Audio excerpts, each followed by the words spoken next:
देश में मानसून का मिजाज इस बार पूरी तरह बदला हुआ नजर आ रहा है।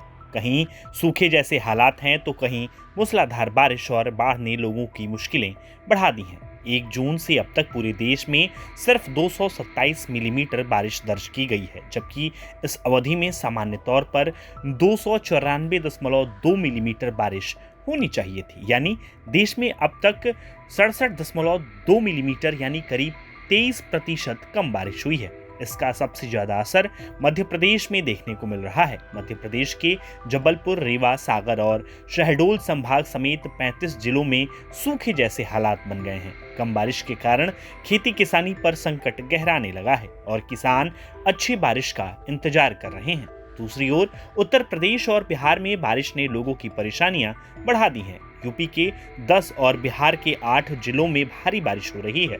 मौसम विभाग ने हरदोई, लखनऊ, रायबरेली, सीतापुर और उन्नाव समेत उत्तर प्रदेश के 36 जिलों में बारिश का अलर्ट जारी किया है। लोगों से सतर्क रहने और जरूरत पड़ने पर ही घर से बाहर निकलने की अपील की गई है।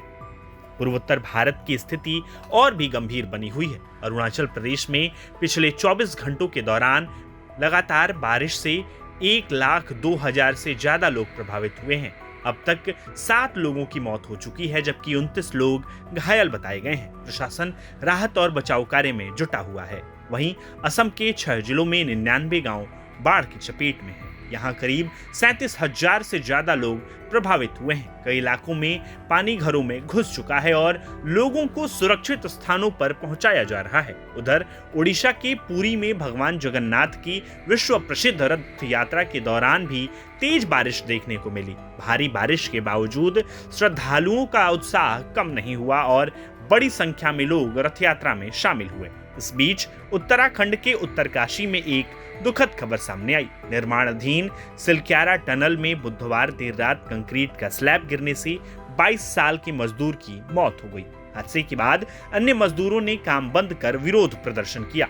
उनका आरोप है कि मृतक मजदूर नरेश को सुरक्षा के लिए हेलमेट तक उपलब्ध नहीं कराया गया था। घटना के बाद सुरक्षा मानकों को लेकर कई सवाल उठ रहे हैं।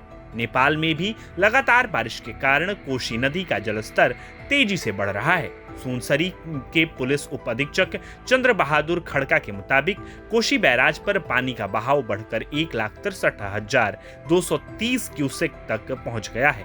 अधिकारियों ने चेतावनी दी है कि यदि पूर्वी नेपाल में बारिश जारी रही तो जलस्तर और बढ़ सकता है। बढ़ते दबाव को देखते हुए कोशी बैराज के 56 में से 21 गेट खोल दिए गए हैं। कंट्रोल रूम के अनुसार जब नदी का बहाव 1.5 लाख क्यूसेक से अधिक हो जाता है तो सुरक्षा प्रोटोकॉल लागू कर दिए जाते हैं। इसके तहत बैराज पर लाल बत्तियां जलाई जाती हैं और लाल झंडे फहराकर आसपास के इलाकों को अलर्ट किया जाता है।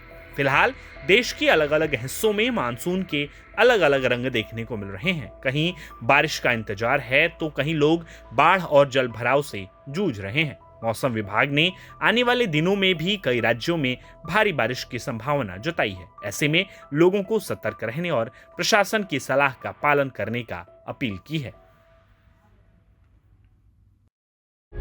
प्रभातखबर.com, विश्वास वही, रफ्तार नहीं।